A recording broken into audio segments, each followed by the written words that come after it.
Good evening. I am Father Nathan, and on behalf of the rector of this church and the clergy and staff and congregation, welcome to St. Peter's Episcopal Church for this event from the Carver Project. This is looks like a unique and exciting experience for this evening. I am not going to do formal introductions. That is going to be left up to Shelley in the corner here. But as a clergy person of this church, I am going to offer a brief prayer before things get started. But before that, again, I want to express our thanks for this event taking place here this evening. We are delighted to be hosting it. And I think also more importantly, we are doubly delighted that you are here this evening to be a part of it. Thank you for taking the time for this. Why don't I go ahead and offer just a quick prayer to get this going.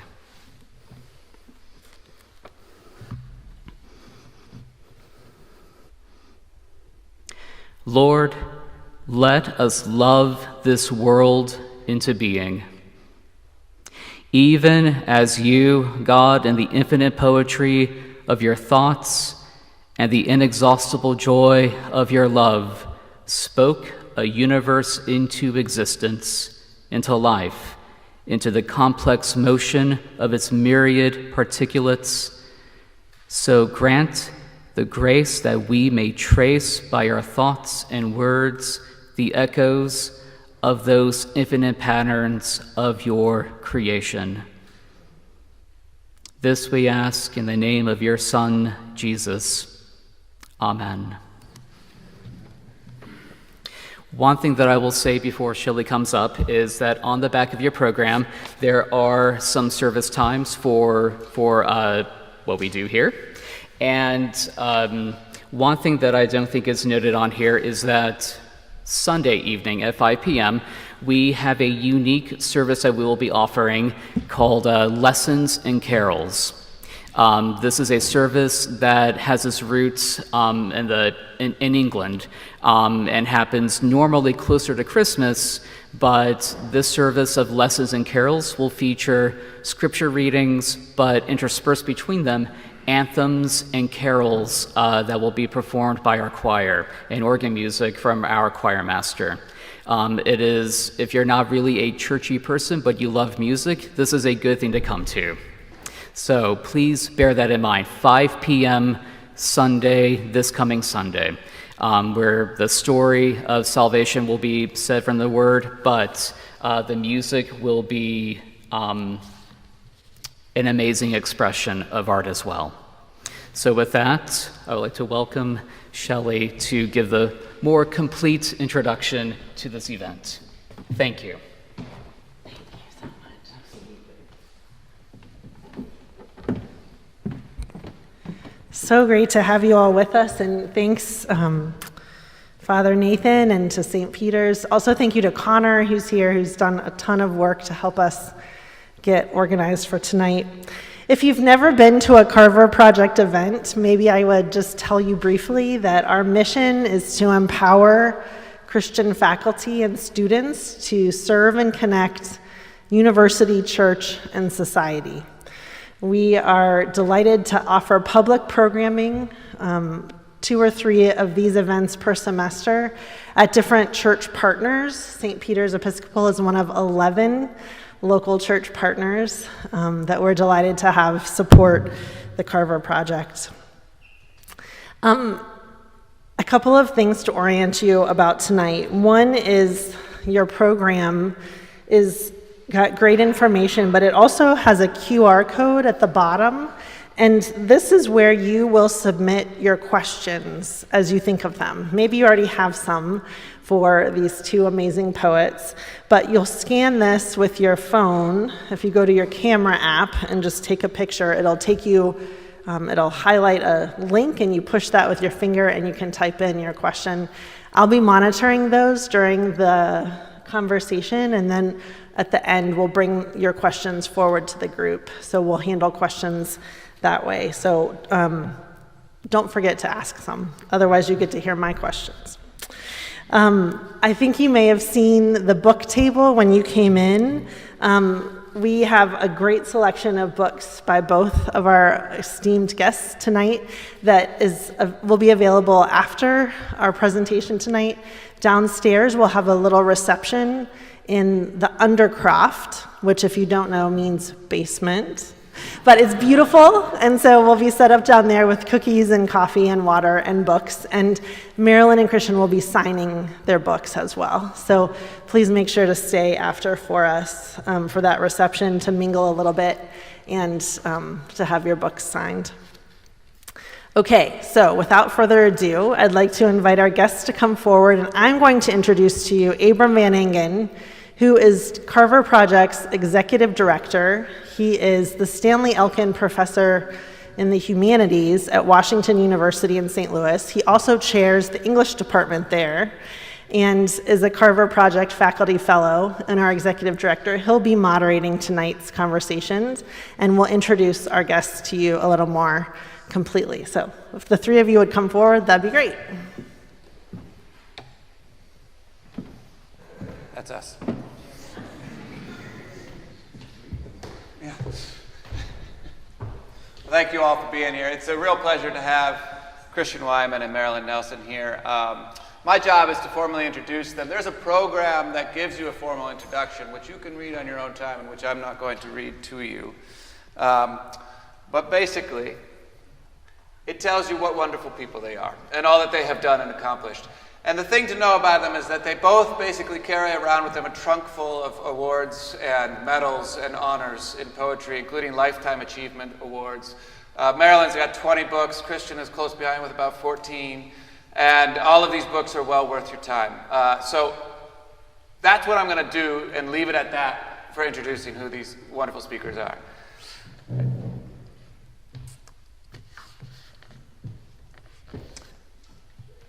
And tonight what we're going to do is, all of our Carver Project events are fairly informal. So what that means is, basically, we invite wonderful people here, and basically we just have a conversation with them about faith and the work that they do. This might involve work in the medical field, it might involve work in law, and tonight involves work in poetry, literature, and the arts. And it's a real joy, especially to me, since I have read their works for a long time, so I'm kind of like fanboying up here, to be able to talk to them about the role that faith plays in the work that they do. And so I've got a series of questions here and an outline for tonight, but we'll also just take it as it comes and have a chance for you as well to ask your questions. So without further ado, here's how I'd like to begin, and this is a way for you to be able to introduce yourselves to the audience as well. So one of the reasons Marilyn Nelson is so appropriate for this event tonight is that we are called the Carver Project, and lo and behold, she wrote a biography of George Washington Carver, our namesake. And she wrote this biography in a series of short poems. And what the poems do is give you a snapshot of Carver's life over time. So each poem, you move forward in his life, but each poem sort of zeroes in on one particular aspect of his life. And some of you may not know who Carver was. Some of you may know Carver only because it's something about Carver and peanuts. And others of you might know more about him, but he was an amazing figure, a Christian scholar who really served the world and saw God in creation and all of his experiments and all of his work and in all of his artistry. He was a painter as well. So the biography is extraordinary. And the very first line of the first poem in that biography is, "There's a story to the name." And so as a way of introducing tonight and getting us started, I just was wondering if you could each tell us, what is the story to your name? Marilyn Nelson, Christian Wiman, what is the story behind the name? So maybe, Christian Wiman, let's start with you. What's the story to the name Christian Wiman? Well, my first name is it coming through here? Yeah.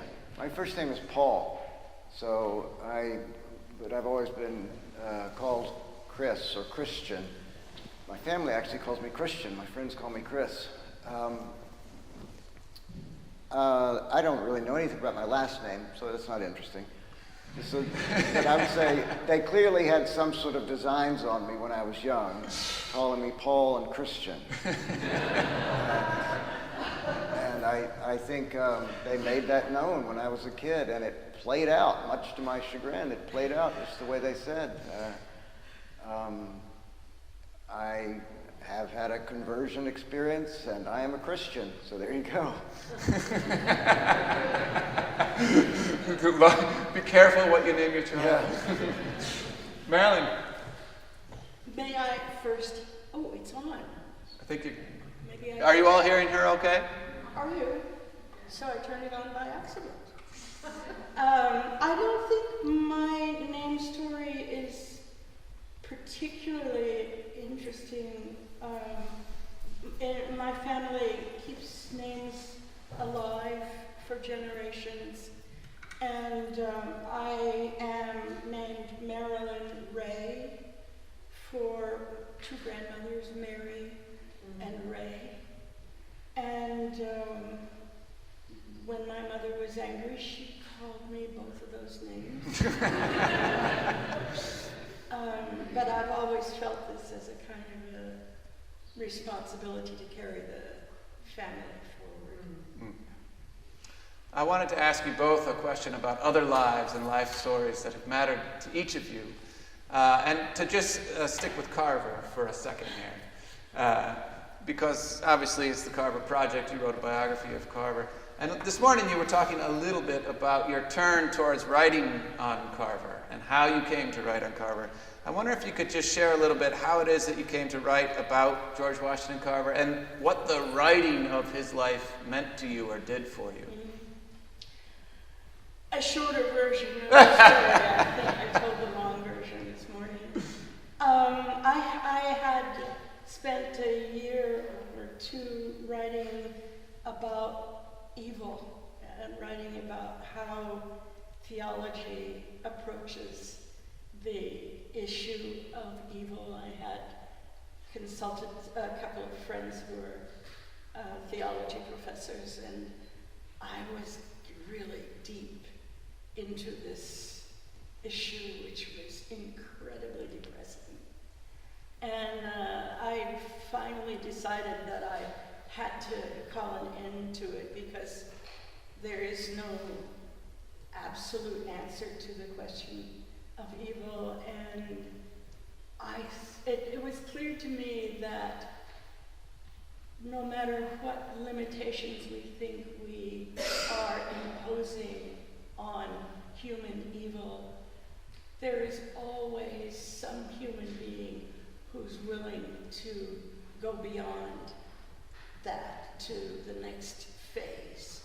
And I wanted to write a saint's life as an answer to this, as a kind of finding my own center again, and also as a way of exploring the question of whether there is a limit to our potential for good. Clearly, there seems to be no limit to our potential for evil. Is there a limit to our goodness? So I started with one saint, and I don't know if you want, I won't tell the whole story. I wound up writing about George Washington Carver instead of Hildegard von Bingen. What would you say is, in the writing of this saint's life, of dwelling with Carver, what would you say, Carver, that did to your sense of poetry, of your own sense of the limits or not of goodness?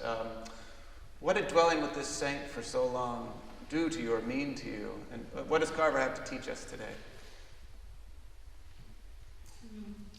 I think Carver lived in it, as I suppose we all do, live in a time when we are surrounded by evil, by bad people, by bad decisions.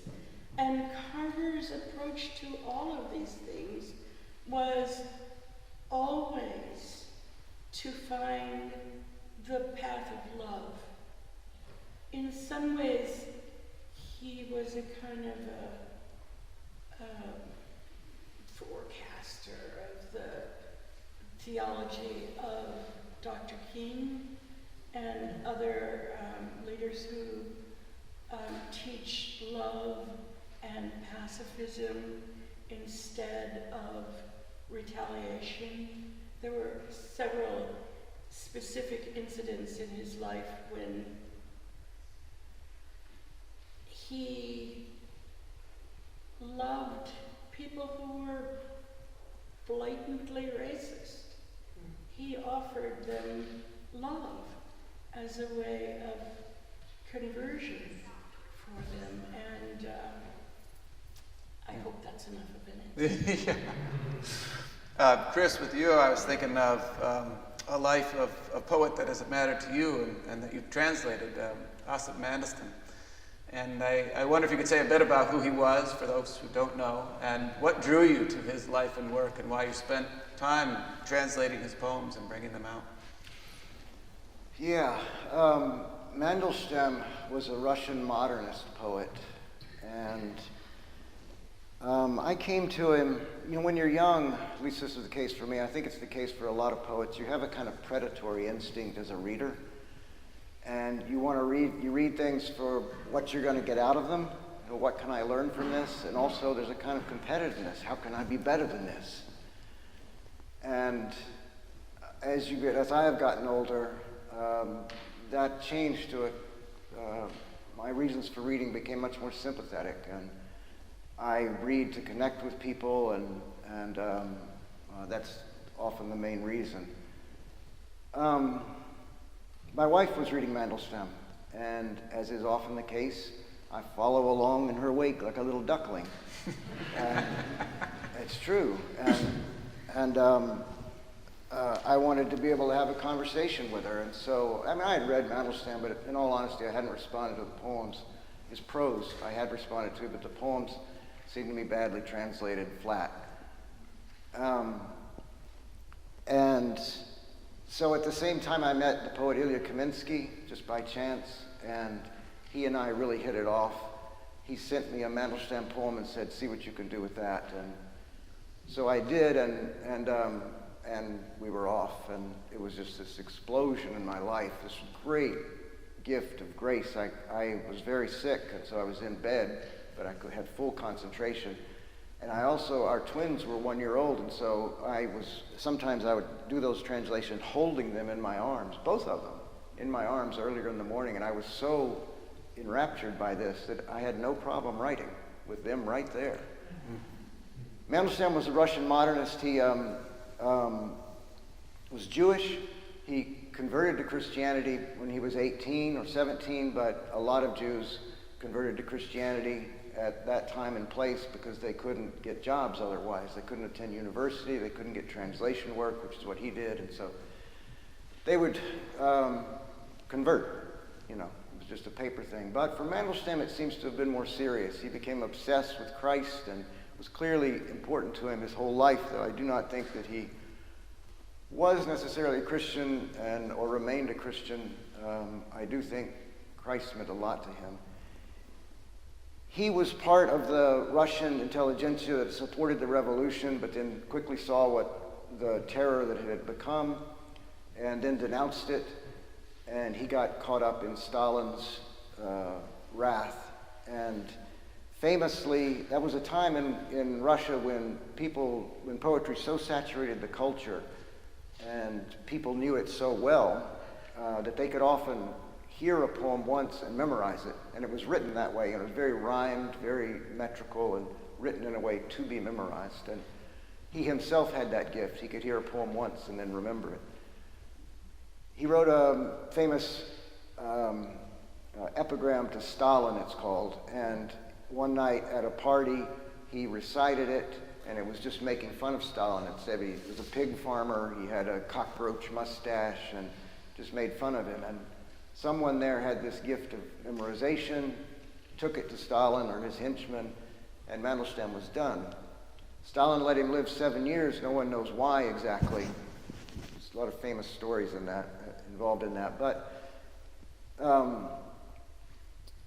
he and his wife Nadezhda were driven around the country and starving and in difficult straits for those 7 years. There's a famous book about it called Hope Against Hope by her. And I became obsessed with him for two reasons. One, he's a completely sonic poet, and so his poems, he's compared to Hopkins by Russians who know both English and Russian, and so I was amazed by that, and the deepest draw was his spiritual life, which, as I say, don't think had a specific religious object, but was intense. And I just became consumed with Mandelstam and spent a solid year doing nothing but that. He was eventually found picking through a garbage dump on his way to Siberia. He was in a transit camp on his way to his death, certainly. And the last anyone ever saw of him, one of the great minds of the 20th century, was picking through a garbage dump in Siberia. I read last night his last poem, which is amazing. I want to read a line that you write about him as a way to transition and to think about the place of poetry in society. And this is from your book, My Bright Abyss, which is a book about faith and conversion and poetry and all these things. And this is what you say about Mandelstam. It was the pure lyric spirit of Mandelstam that Stalin couldn't abide. The existential liberty and largesse, the free singing soul that Stalin seemed to sense would always slip free of the state's nets. People who think poetry has no power have a very limited conception of what power means. I want to use that to think about the ways that you both sort of came into and discovered the power of poetry. And as a way of doing that, since you're both poets, I thought it would be good to hear a poem. And so I was wondering, Marilyn, if you would read this wonderful poem from your memoir of poetry called How I Discovered Poetry. And this is a poem called How I Discovered Poetry.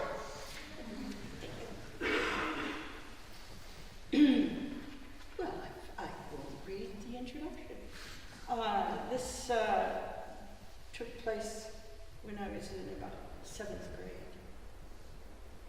It was like soul kissing, the way the words filled my mouth as Mrs. Purdy read from her desk.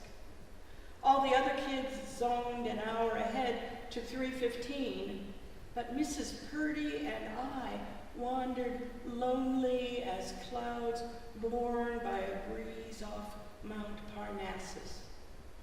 She must have seen the darkest eyes in the room brim. The next day, she gave me a poem she'd chosen especially for me to read to the all except for me white class.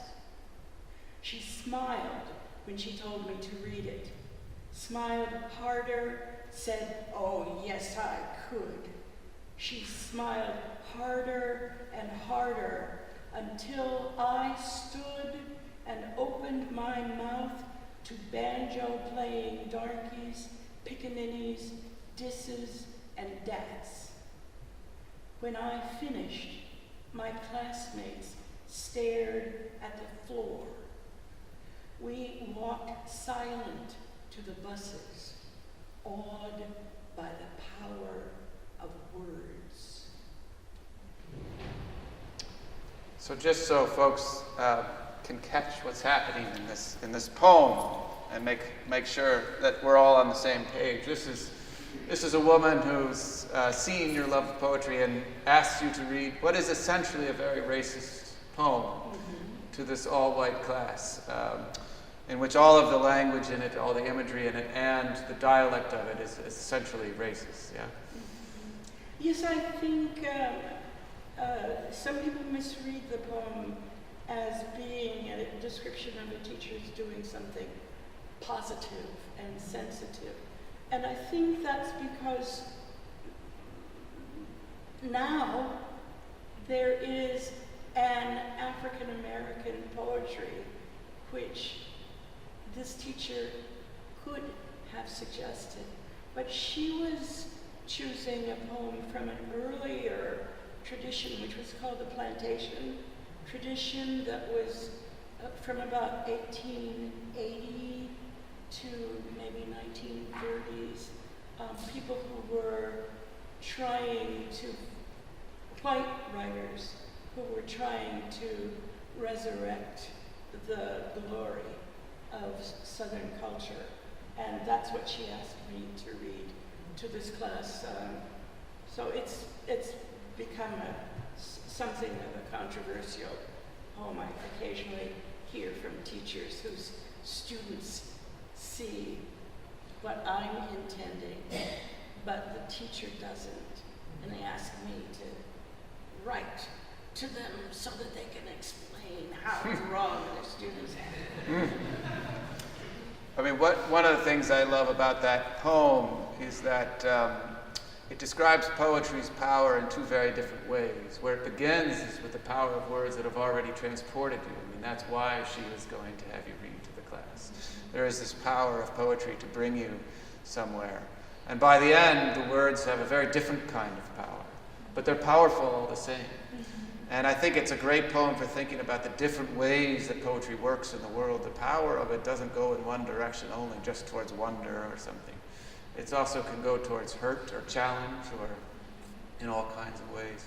Chris, how did you discover poetry?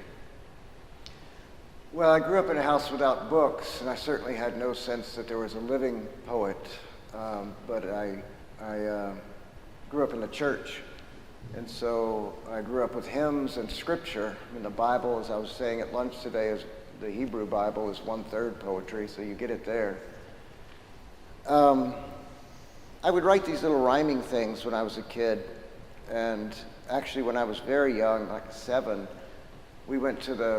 my father went to medical school at that age, and we moved to Fort Worth, and we went to the First Baptist Church in Dallas. And at the time, it was the largest Baptist church in the world. It was huge. And one day, when they had the altar call for people to come down and get saved, I slipped away from my parents, and they didn't know what I was doing, and I ran down there, and I gave, Brother Criswell was his name, a folded up piece of paper in which I had written a poem, and the poem was, "I love the Lord, and he loves me. I will not forget, and neither will he." 7 years old, baby. That's great. So I turned around and ran back up to my parents, and you can look this up. He published it in the Southern Baptist Newsletter. It's probably my biggest publication. But I didn't come across poetry as poetry until I was in college. And then I was an economics major, but I was bored out of my mind. And I read Yeats and Eliot, and one night, and those sounds just got in my head. And I was also a very volatile person and going through a lot. And the formal control and volatility, the sort of locked volatility of poetry, was very, very appealing to me, and gave me a place to put some things that were coming out in some other ways not so good. And so I became obsessed with it, and that was the end. That was really, my life was dictated by poetry from then on, for better or worse. One of the powers of poetry that you have both discussed in different ways in your work is its power to perceive and to bring out the actual reality that we can all too easily sort of miss in the world around us. And so I have just a couple lines I want to read to that effect, and then ask you about the relationship between poetry and perception.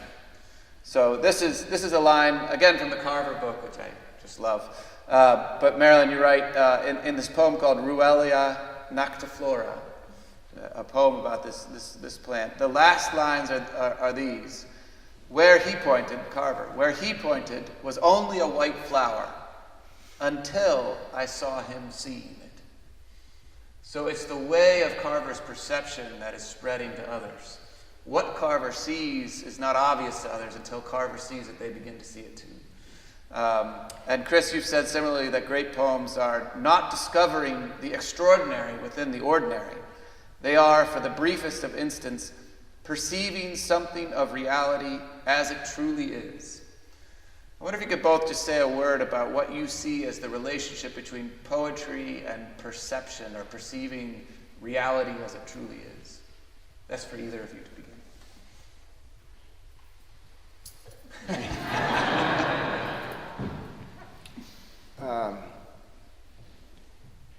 Yeah, I guess I have different ways of thinking about that. I mean, I like Keats's phrase of a fine remembrance, where you read a poem and it awakens you to something that you already knew. You just had forgotten, or you weren't paying attention to it. There's a famous critic, not so famous anymore, but R.P. Blackmer, someone said that a good poem enlarges the scope of available reality. It doesn't add to reality, it enlarges the amount of reality that we are able to perceive. Yeah, I find that very helpful as a way of thinking about poetry.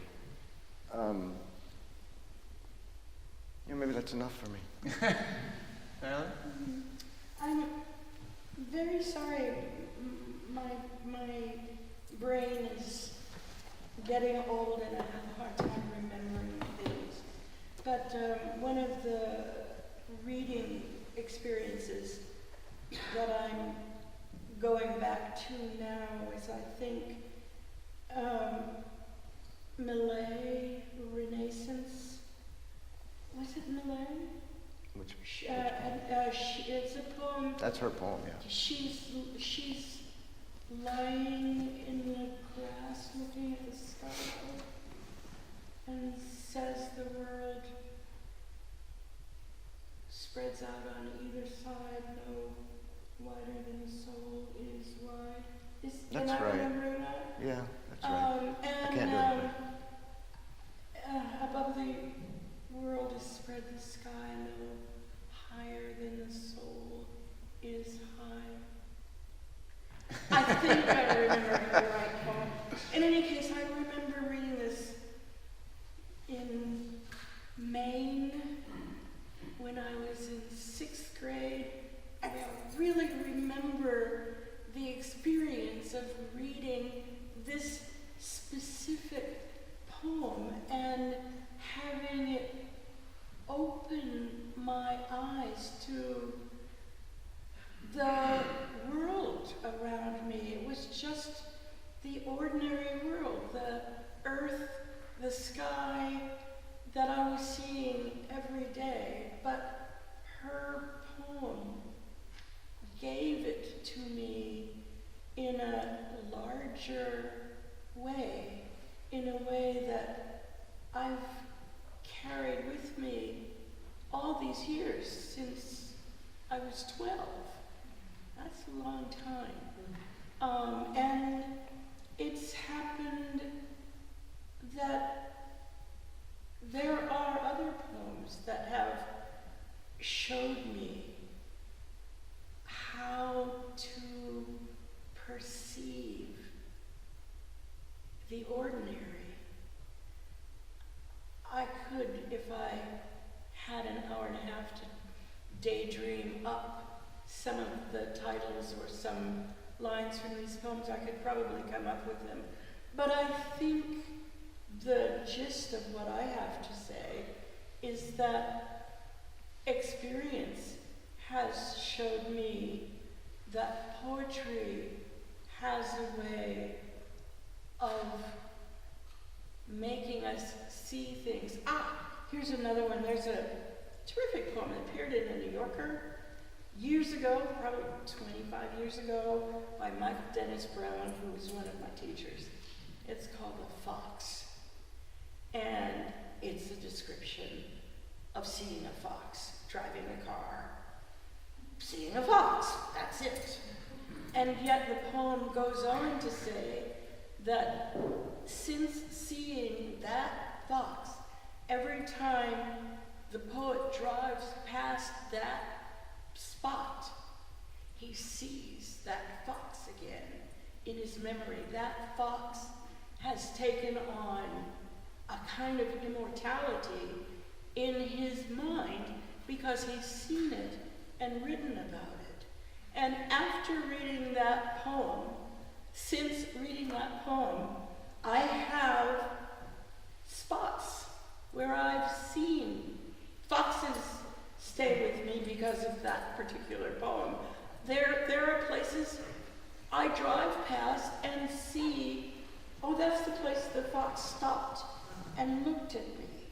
Oh, that's the place I was walking my dog, and there was a fox on a pile of dirt that had been left by an excavator. And the fox was just watching the dog with a kind of sneer, because the fox saw us, and I saw the fox, but the dog was completely oblivious. And I could just feel the awareness. I tend to go off on tangents, and I don't know what I'm doing. Forgive me. Well, it reminds me of... Can I say one thing? go ahead. That I want to clarify one thing. If you think of kinds of perception that poetry clarifies, say that there's a great poet I love, a Scottish poet, Norman MacCaig, and the poem starts, straws like tame lightnings lie zigzag on hedges. Straws like tame lightnings. Suddenly shocked like that, and you see those straws lie zigzag on hedges. So it can freshen reality in that way. And the reason I say in that I don't like that perception of that cliche of discovering the extraordinary in the ordinary, because I think it diminishes the actual effect. I think, given all we know of contemporary physics, the way that the world is colliding with each other, merging with each other, these metaphorical leaps are not just sort of fantastic embellishments of reality. They're actually showing something of what reality is. So in that instance, colliding the sky, the lightning and the straw, has this amazing scope suddenly, connecting the land to the earth, humans to the gods, and all in that image. But poetry can also take abstractions, like if you think love, there's a word, it's actually hard to use in a poem. You'll see it in tons of them, but it's not so easy to use because it's a bit of a dead word. Heaney has a poem where, Seamus Heaney, Irish poet, has a poem where it's an elegy for his aunt, and it ends, here is love like a tinsmith's scoop sunk past its gleam in the meal bin. Here is love like a tinsmith's scoop, like a scoop sunk into flour, sunk past its gleam in the meal bin. Beautiful, beautiful. Not only because it compares that abstraction to a physical thing, but it reawakens the actual word love, gives it a new energy and agency in that stanza. So I love, when I'm thinking about the way poetry refreshes perception, it's both the particular and in those abstractions. I want to talk for just a moment about the way you both think about ambition. I think ambition is pretty common to lots of spheres of life. Poetry has its own particular ambitions, and poets have their own particular ambitions. And you have both written about these ambitions and also what to do with them, especially as faith-filled people in a world where there might be more than poetry to give life to things. So I just want to read a couple lines that you have written about ambition, just to get us thinking about that. This is Faster Than Light, that you read last night. You said, my poem's a handful of dust trying to get back to supernova, like every longing, everything alive. And you say of ambition that it wants the immortality of a members-only country club Valhalla, an eternal summit meeting of great names. And the poem goes on back and forth about this wanting long life for songs, but also hushing the sense of immortality that could be achieved through poetry. Chris, in He Held Radical Light, your book about working at Poetry Magazine and so on, you say, I think it's dangerous to think of art, or anything actually, as a personally redemptive activity, at least in any ultimate sense. For one thing, it leads to overproduction. If it's art that's saving you, you damn sure better keep producing it, even if the well seems to have run dry. And you add this, just as importantly, art is not enough. Those spots of time are not enough to hang a life on. At some point, you need a universally redemptive activity. You need grace that has nothing to do with your own efforts. For at some point, whether because of disease or despair, exhaustion or loss, you will have no efforts left to make. It reminds me of the end of that great poem by Milton, they also serve who only stand and wait. I wonder if you could each speak to the drive that keeps you returning to your writing. I mean, you both have many books. You keep writing. So what's the drive that keeps you writing? But also, how do you balance it with the humility that keeps your writing in perspective? I went first last time. You're up, Marilyn.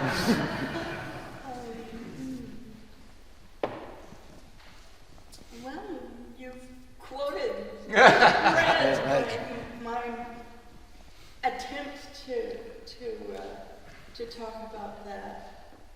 It's hard in any endeavor, I think, to set one's ambition aside, because we all hope to be remembered. We hope someone will remember our names. We hope that in 3 generations something about us will be remembered, at least by our descendants. It's a way of trying to fool death, I suppose. And it's possibly our most difficult struggle to outsmart our end, to not end, to stick around in some way. I'm sorry, I love your questions, but I don't know if I can, I have no real answer to them. That was an answer. That was good. Okay, so then I'll stop.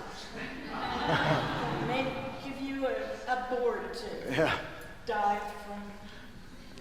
Well, you mentioned Milton. He said, "Fame is the spur that the clear spirit doth raise, that last infirmity of noble mind, to scorn delight and live laborious days."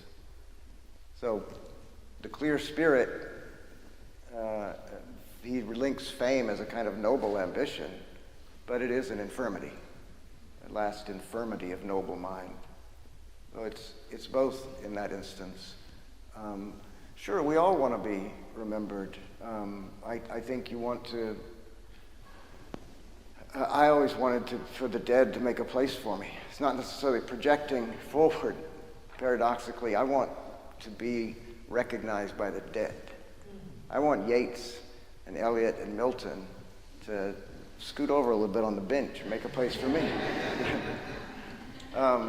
And that seems okay. I mean, it's good to have a noble ambition. It's always seemed to me the greatest compliment that a poet could get was if someone would come up to you and have your poem memorized but not know who you were, not know who wrote it.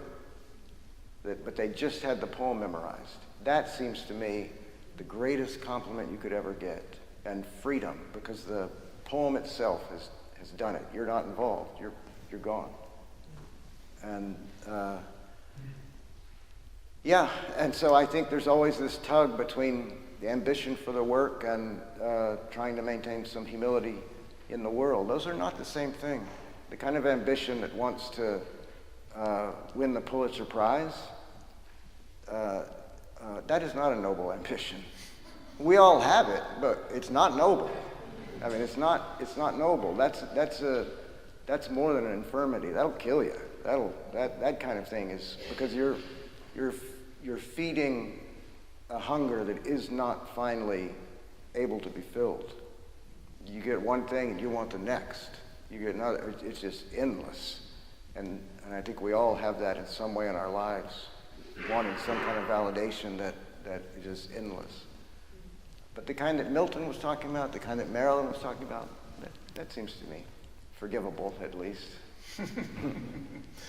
Well, I want to spend a few moments here thinking about, here we are in this beautiful church, And you both have spent a great deal of time writing and thinking about faith and aspects and practices of faith. And I want to think a little bit about that particular aspect of your work and your lives, and begin by thinking about how you define and think about what is the sacred. And to get into that, Chris, I wanted to start with a quote that you have, again, from He Held Radical Light. You write this: "I hear people complain about the loss of any sense of the sacred in contemporary culture. But as the Polish philosopher Leszek Kolakowski has underlined, the real danger and loss lies not in the fact that secular culture denies sacred experience, but that we discover it everywhere." And I'm just wondering if you could explain a little bit what you mean there and unpack a little how you understand that relationship between secular culture and the sacred. Well, I think Kolakowski's point is that if it's everywhere, then it's nowhere. If everything has the same value, then there is no value. You sent along another quote by was it Marilyn L'Engle? Yeah, can you say that? Marilyn L'Engle says, "There is nothing so secular that it cannot be sacred." There's nothing. Yeah, so that's sort of the opposite side. Those aren't actually contradictory statements. She says there's nothing so secular that cannot be sacred, but that's not saying that everything is sacred. It's saying that the incarnation enables a kind of sacredness to happen to anything seen in the right light, in the light of Christ, I think is what she would say. Mm-hmm. But then, of course, there are all kinds of experiences that may seem sacred, but are not in that light, not in a proper light. Even if it's not the light of Christ, not in a proper light. Let me give you an example. Zadie Smith, I did an anthology of poems about joy, and if you're talking about sacred experiences, most of us would point to moments of joy in our lives, which seem like sacred experiences.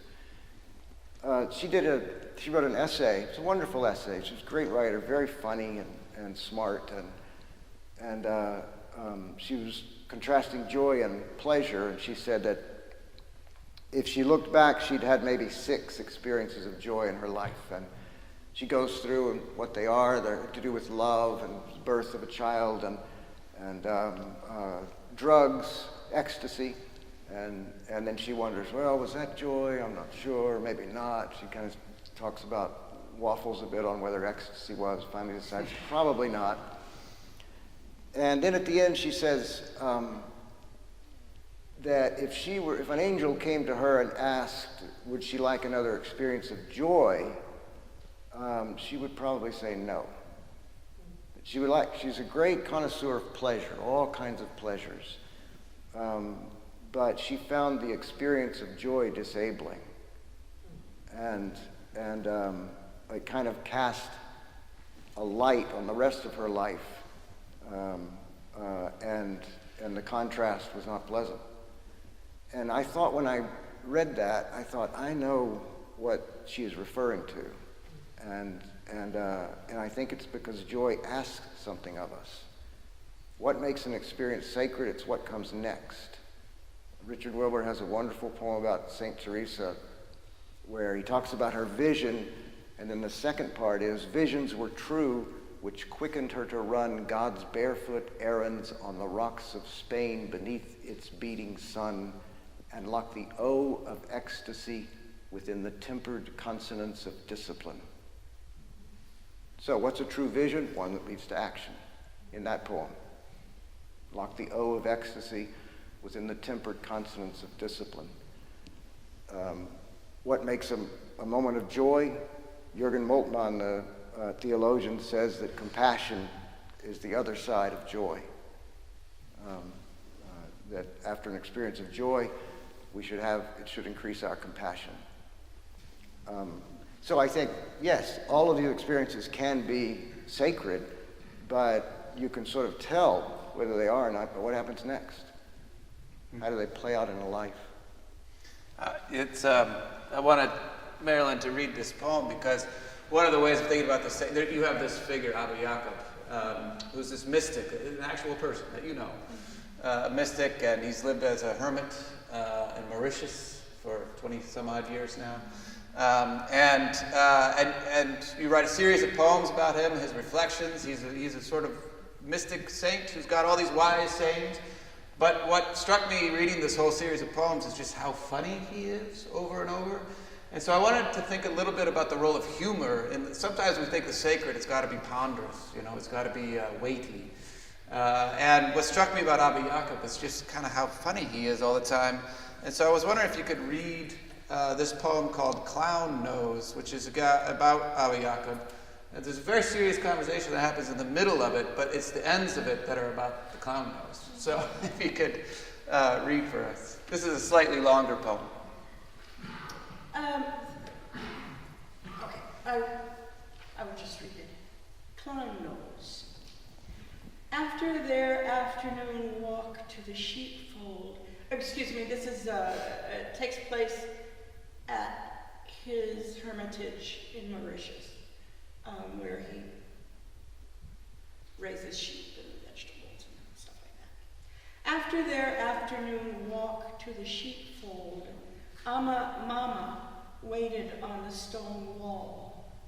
Abba Jacob reappeared on the guest house veranda wearing his mended tunic, a tennis visor, a clown nose.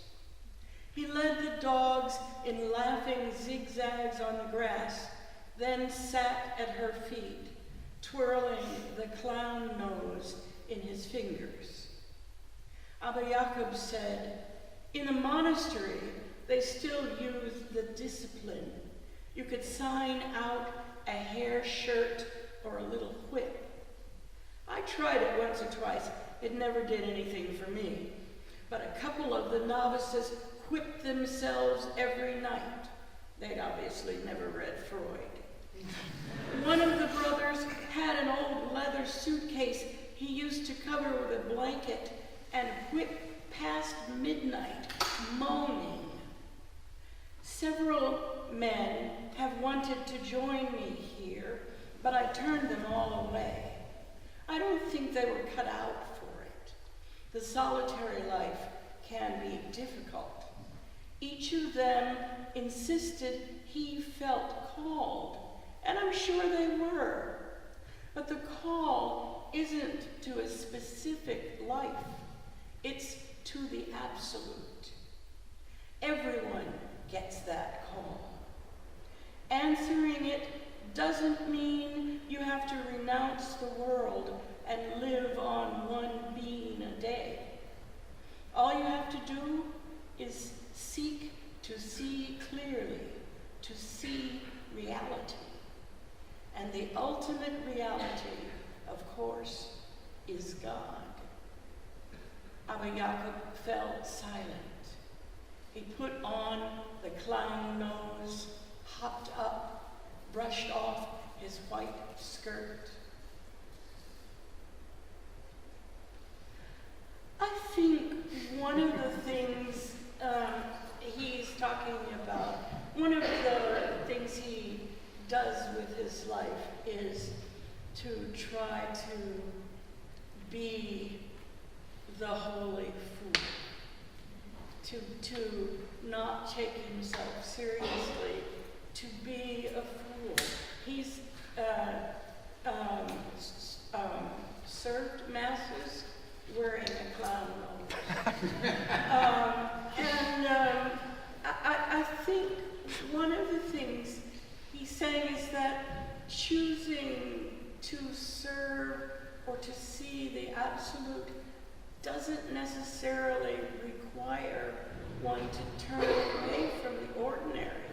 What is the distinction between the sacred and the Secular, profane. secular? Yes, that I think he and the other traditions. I'm thinking we find it very interesting to read Joy Harjo's poetry, for example, because she's very conscious of the indigenous way of seeing the sacred in everything. Everything has a life. even, I had a group of Native American poets at my home. I used to have a house in Connecticut that I ran as an artist colony for groups of poets of different ethnic backgrounds. And one of the Native residencies, everybody went for a walk, and they all noticed this big stone standing, just lying next to the road, about a quarter of a mile away from the house. And they came back and said, you know, there's a buffalo. You have a buffalo stone on your street, and you should not pass it without greeting it as your brother. This is here for you to commune with. And I must say that I think it's a foolish thing to do. It's the Holy Fool saying, all right, let's talk to this stone and recognize it as a brother. If we can do that, then maybe we can recognize other human beings as brothers and sisters. And I don't have a non-gender name for that, but anyway. I love that. That's beautiful. Is he the one, is Abba Yaakov the one that you were talking about last night? Can you still hear me? Yeah, when he said that he thinks everyone is a mystic? Yes. Yeah. Yes. We tell them that? See what they think.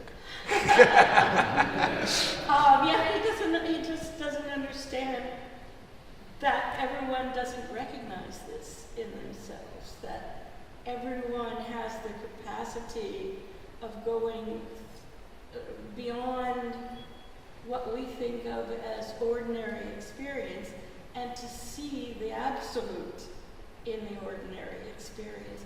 Everyone has that capacity, he believes. And he just doesn't understand why you have to go to a monastery and be taught how to do that, even though we're born with it. Maybe we outgrow it, I don't know. I have a few more questions for you, and then we'll turn to the audience, but I wanted to think about one of the ways of communing with the Absolute, one of the ways of approaching God, which of course is prayer and the life of prayer. And you both have done a lot of praying. You have written poems about prayer, written poems that are prayers. In fact, Chris, I was wondering, we haven't heard you read a poem yet tonight. I was wondering if you could read this poem, which is called Prayer, and which opened your book, and which I find a beautiful poem in its own right. It's mercifully short, everybody. For all the pain passed down the genes, or latent in the very grain of being, for the lordless mornings, the smear of spirit, words intuit and inter, for all the nightfall neverness inking into me even now. My prayer is that a mind blurred by anxiety or despair might find here a trace of peace. You maybe can't see, but it's laid out on the page like that with tiny little lines. That's why it has those breaks. They're meant to make you read it very slowly. Could you maybe follow that up? My question for both of you is to think about, various poets have thought about this in many different ways, but what is the relationship, if any, between poetry and prayer, between writing a poem and saying a prayer? Do you think of them as distinct? Do you think of doing one as doing the other at times? What is the relationship you see between poetry and prayer? Chris, let's start with you. I can really only speak to my own life. I find them very distinct. There are moments when I have had poems that seemed to me prayers, but they were momentous. Like this one, I can think of a couple of other poems that poured out of me. Very easy to write, very quick, and very much exclamations, appeals, expostulations towards God. And so they fit under the rubric of prayer. But a lot of the other poems don't, and I'm not very convinced when people say that every poem is a prayer because it's a kind of attention, but maybe I'm just not convinced for myself. It's not the way I experience it, because my prayers are, I don't know how to describe them, but they're not interesting. They're very important to me. They're very important to me. I do it every night, but it's probably like anybody else. It almost feels rudimentary. I talk to God, and I try to achieve some kind of silence, where maybe I'll feel the presence of God, but it's just so different from poetry, where I'm making something. I mean, God doesn't care about if my prayer is well spoken, or I mean, all I'm trying to do in that instance is just align my heart and mind with God in some way. And it varies, but it feels utterly different than making art.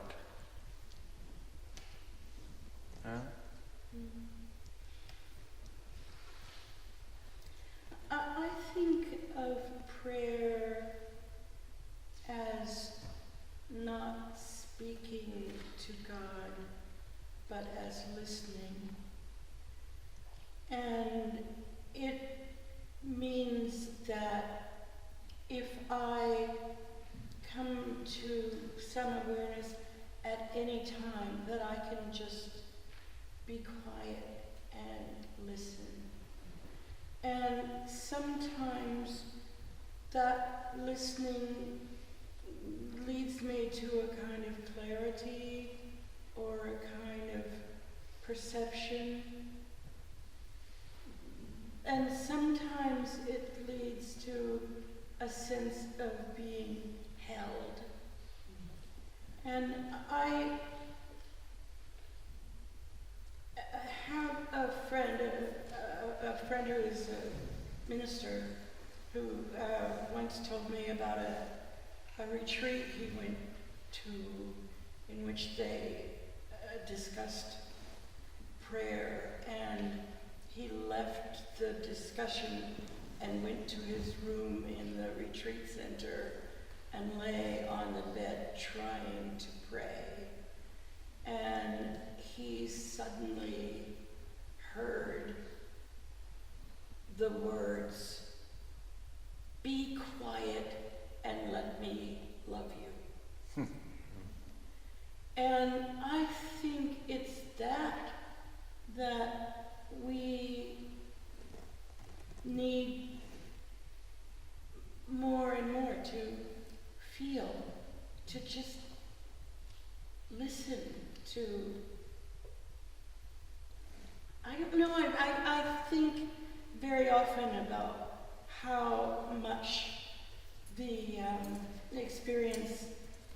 my experience of the 60s, a lot older than you are, because I spent one summer of my youth being in Chicago when Dr. King brought the movement north, and we were marching for open housing. And I remember walking with a young white man walking down the sidewalk. People were spitting at us. People would walk out of a beautiful church. Gray-haired ladies walk out of the church and walk down the sidewalk as we were walking past and spit at us.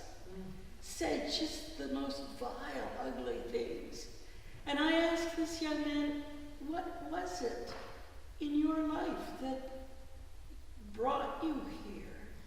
And he said, well, when I was a child, my mother made a point of making us understand empathy. If there was something on television about children starving, you send money to keep children alive, they're starving in Uruguay, someplace, and they would say, what does starving mean?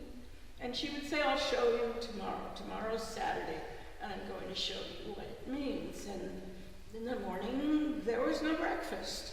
And they're complaining, there's no breakfast. Well, Okay, you don't worry about it. And then there is no lunch, and they're hungry, and then there is no dinner. And she sends them to bed hungry. And then she says the difference between hunger and starvation is that you know you're going to have a meal tomorrow.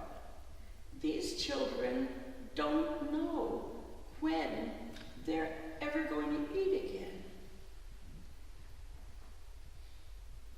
That put this man out on the sidewalk, marching, teachings like that. And that's a kind of prayer, I think. Being aware of the world. Having one's eyes open to the world, to history, to the moment we're living in, the historical moment we inhabit, is a kind of prayer. It's a kind of acceptance of our place and our responsibility and the teachings that are being offered to us constantly if we listen, if we just listen and are open to them. I don't know. Did that make sense? Mm-hmm. Here's what we're going to do to close out, and then we'll have Shelley bring some questions up. But I'm going to ask a sort of longer question. Have you each read one more poem? And this is the basic gist of the question, though. I think you can tell from the conversation we've already had tonight and from the work that you already heard that there's a lot in the work of both of these poets that wrestles with serious wounding in the world, but also real senses of joy, of grace, of places where miracles break in. And what's remarkable is this is a book called How I Discovered Poetry, this one. And you get to the poem How I Discovered Poetry, and you hear this poem that we started the night with, where this teacher is having you read plantation poetry to the white class. And you think that's the last poem of the book, but it's not the last poem of the book. It's not where you end the book. There's another poem. And I wanted you to end by reading that poem, which is this movement towards poetry and this prayer, in a certain sense, to God to gift you with what that poetry is meant to do. And that's really where the book ends. So I'm going to have you read that. I'm going to have you read one more, Chris, and then I'm going to ask a question about grace. Okay? Ready. All right. So Marilyn, if you could read this poem. This is the last poem of the book. 13-year-old American Negro girl. My face, as foreign to me as a mask, allows people to believe they know me. 13-year-old American Negro girl, headlines would read if I was newsworthy. But that's just the tip of the iceberg, me. I could spend hours searching the mirror for clues to my truer identity if someone didn't pound the bathroom door. You can't see what the mirror doesn't show. For instance, that after I close my book and turn off my lamp, I say to the dark, give me a message I can give the world. Afraid there's a poet behind my face, I beg until I've cried myself to sleep. Afraid there's a poet. Chris, I was wondering if you could read this poem that I think binds pain and grace together. There's marked in there, there's a small prayer and a hard wind. And this is a poem about a broken down house, literally a fallen house that's filled with life. And both aspects are fully given here. So I wonder if you could read that poem for us.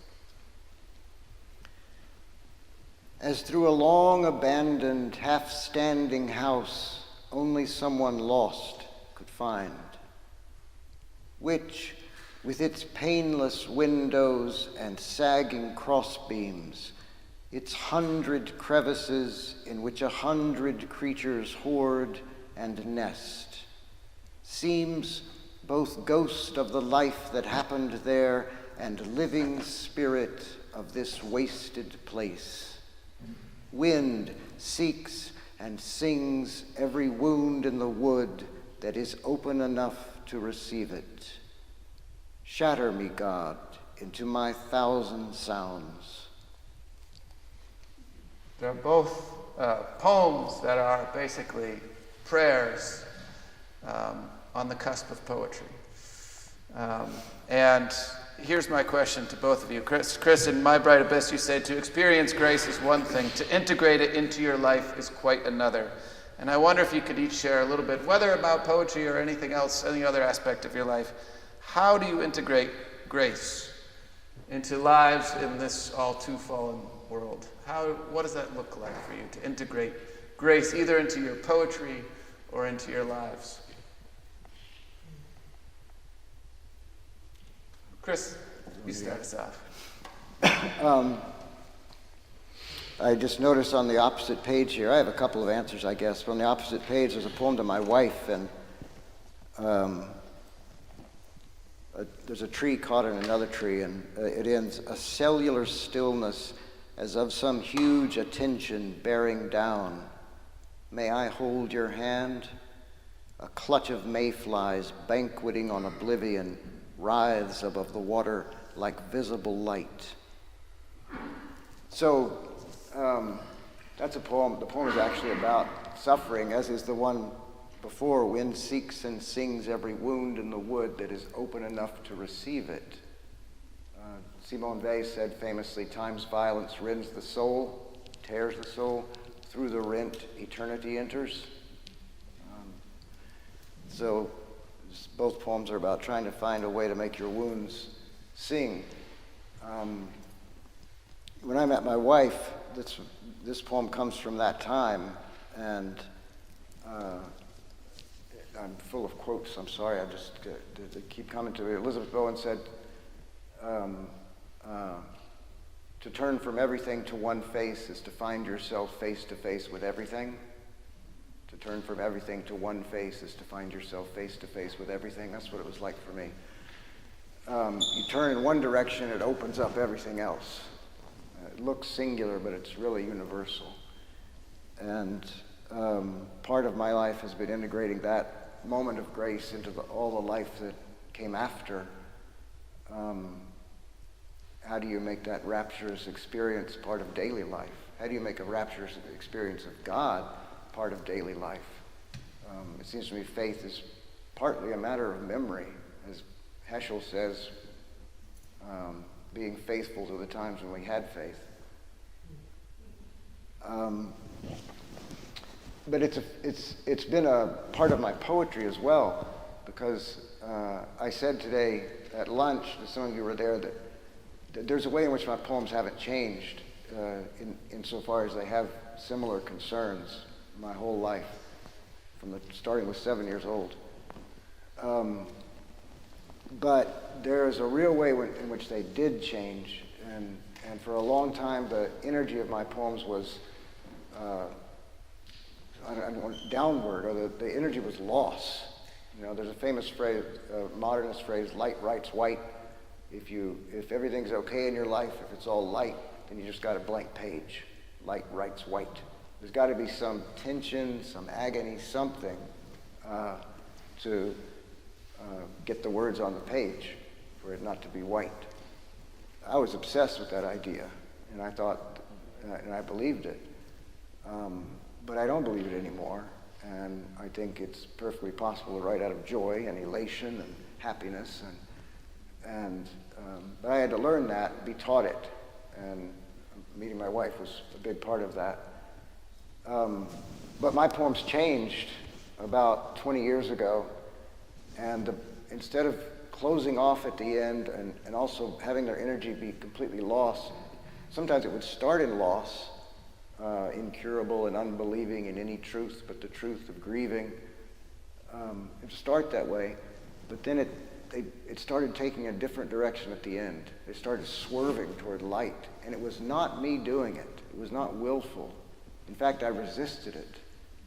And so part of maturing as a writer has been learning to let that happen and in my work.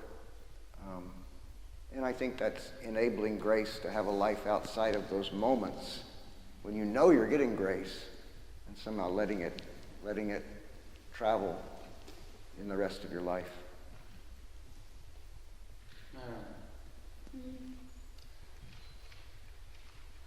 I feel so completely inarticulate. You're crazy. That's crazy. Yeah. I feel unwise. I babble on, and then you say a wise thing. I'm just the moderator. I don't know how to talk about grace because my church history has been very much formed by the American Lutheran Church, and Luther is just all about grace. And I can only say that what I understand of grace is that God chooses us. What an incredible decision that is for the Almighty. I keep thinking of where we are on this tiny planet, in this humongous universe. We are infinitesimally small, and yet God loves us. We have been created. We have been given existence. It's so impossibly miraculous that it's hard to imagine being able to walk around without feeling deeply grateful. How do we deserve this? How do we deserve this breath? This is a miracle. And when I've actually written a lot of poems that end with grace, but I can't think of a single one because I'm really Lutheran. But still, here we believe. We don't all have to believe this. We Christians believe that God gave Jesus to us out of grace, out of sheer grace, out of generosity, out of love. And how great is that? How great is that? So that's all I have to say. That sounds pretty good. We could put you right up there and you could say it again.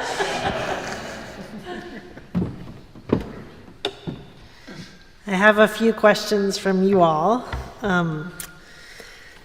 First, you both have mentioned the poetry that is in hymns, and that those have been meaningful to you at different points in your life, growing up, even now. So I'm wondering if you could give us a sense of some of your favorites, either personally or hymns that you think are especially powerful poems. God, I can't think of a single one. I did mention this morning that Richard Wilbur has a Christmas hymn. Yeah, that's a good one. I think it's in the Episcopal hymnal. Yeah, it is. And in his collected poems. Yeah. It's a beautiful hymn. And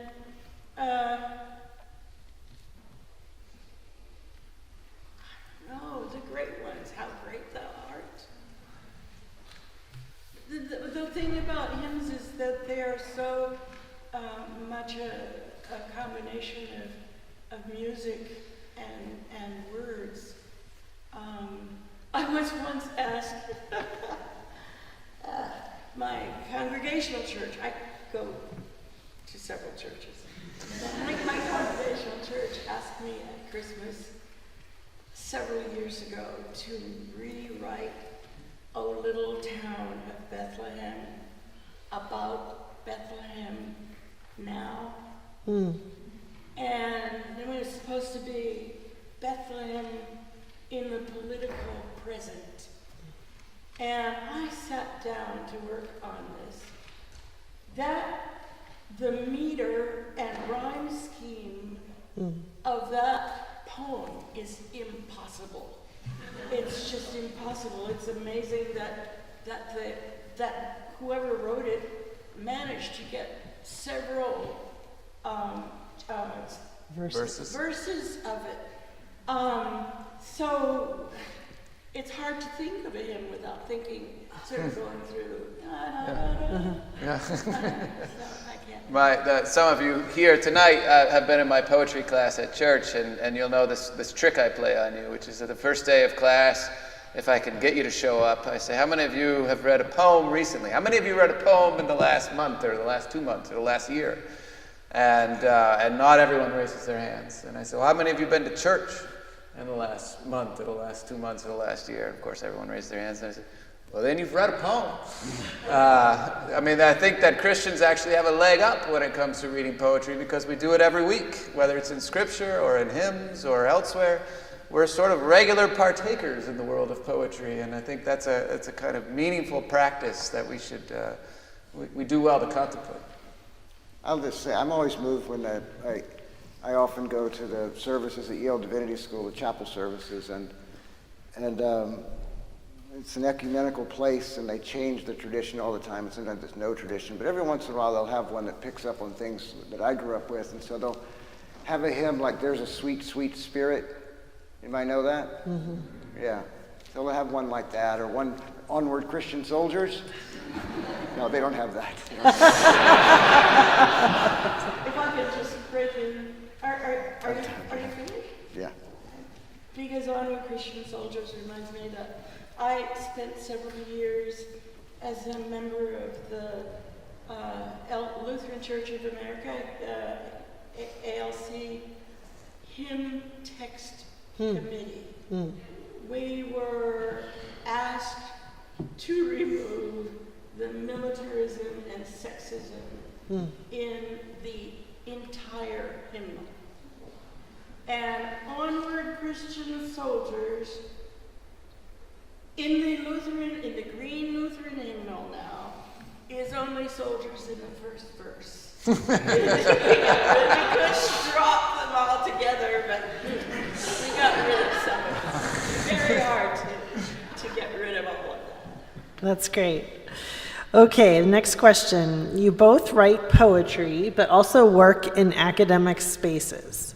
What do you wish literary scholars of poetry knew or would do differently in their approach to writing about poetry? You could just direct this at me. I don't read much academic criticism. When I do come across it, I wish it weren't filled with jargon, but maybe it's not anymore. Maybe it's not. I don't know. I don't read much of it. I do find that off-putting. A particular peeve of mine is that, but it's not going to be to this crowd, I'm sure. I find a lot of overtly religious texts are taught without any mention of the religion therein. Mm-hmm. And so I know professors who teach Milton, even George Herbert, without any mention of religion. So every single one of his poems is a devotional poem, but that gets stripped out. And so I find that irritating. The only other thing is just good prose. It's just very obvious to me when the prose is clunky and not good, and so that's it.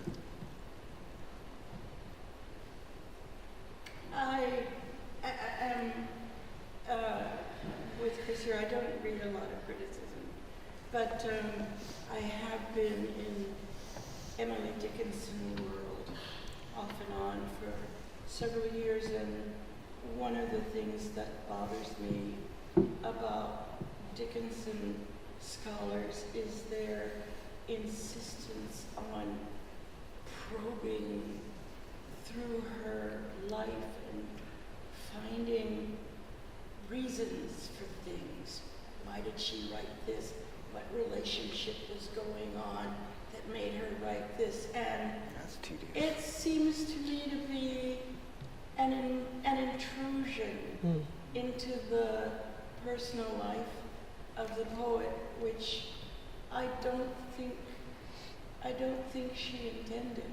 And that maybe some poets do intend that, but I myself don't. I'd rather have the poems be read as they came to me without my autobiographical.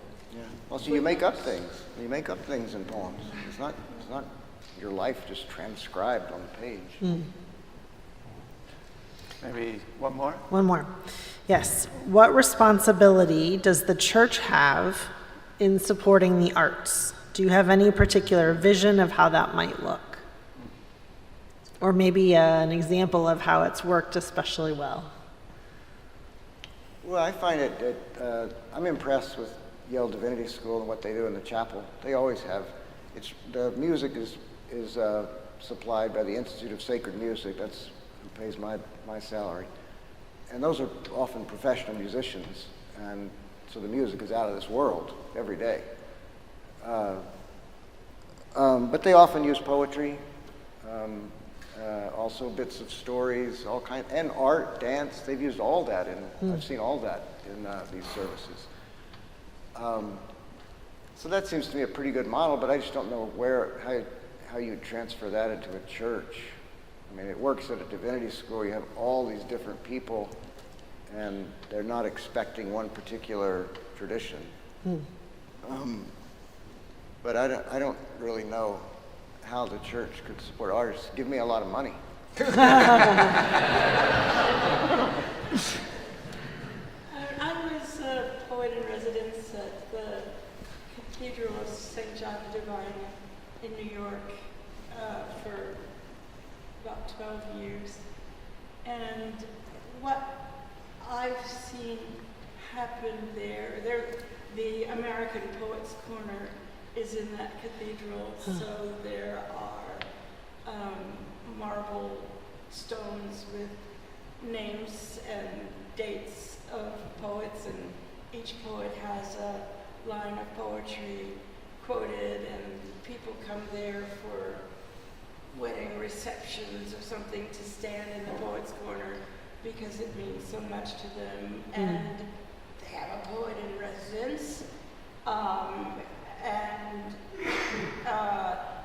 there is an annual reading of a marathon reading of Dante's Inferno on Maundy, Thursday every year. And in some ways I would say that, like the Divinity School or the Institute of Sacred Music, the Cathedral of St. John the Divine is doing really important things to keep poetry alive, to make poetry living in and then, okay, I've said I go to several churches. The Congregational Church I also go to includes at least one poem, usually 2 or 3, because there's there's a ministerial staff, and each one chooses a poem for Sunday service. So usually Sundays include 2 or 3 poems. And just one other example I can say is that one of the congregational churches I have belonged to, I became good friends with the minister, and he would tell me a few days, like maybe on Wednesday, what he was going to preach about on Sunday. And I would write a poem as a call to worship. And they weren't great poems necessarily, and they only had to appear once. They were gone in 2 minutes. They were usually sonnets. But it was, for me, it was an invitation to be included in the service and to have poetry included in the service, and it only required him to ask. And I would say that there are probably serious poets around who would be glad to contribute. I actually did this as my, what do you call it when you pledge? My pledge for 1 year. I pledged a certain number of poems to the church. As your tithe. Yeah. Yeah, that's nice. Yeah. I want to close us out tonight, and just as a reminder, there's a reception in the Undercroft, and books to purchase and sign, get signed as well. But I want to close us out tonight with Abba Jacob. And these lines from an Abba Jacob poem, which I think capture some of what we've been talking about tonight in different ways that poetry has worked in the world. But this is what Abba Jacob says in one of your poems. Perhaps our humanity begins in receiving the consolation of the ordinary. So many people wish to find God in some parallel world outside or beyond this one. We do not need to search for God.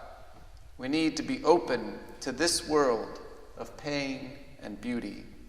It is in our attentiveness to this broken world that God finds us. Could you all join me in thanking Marilyn, Nelson, and Christian?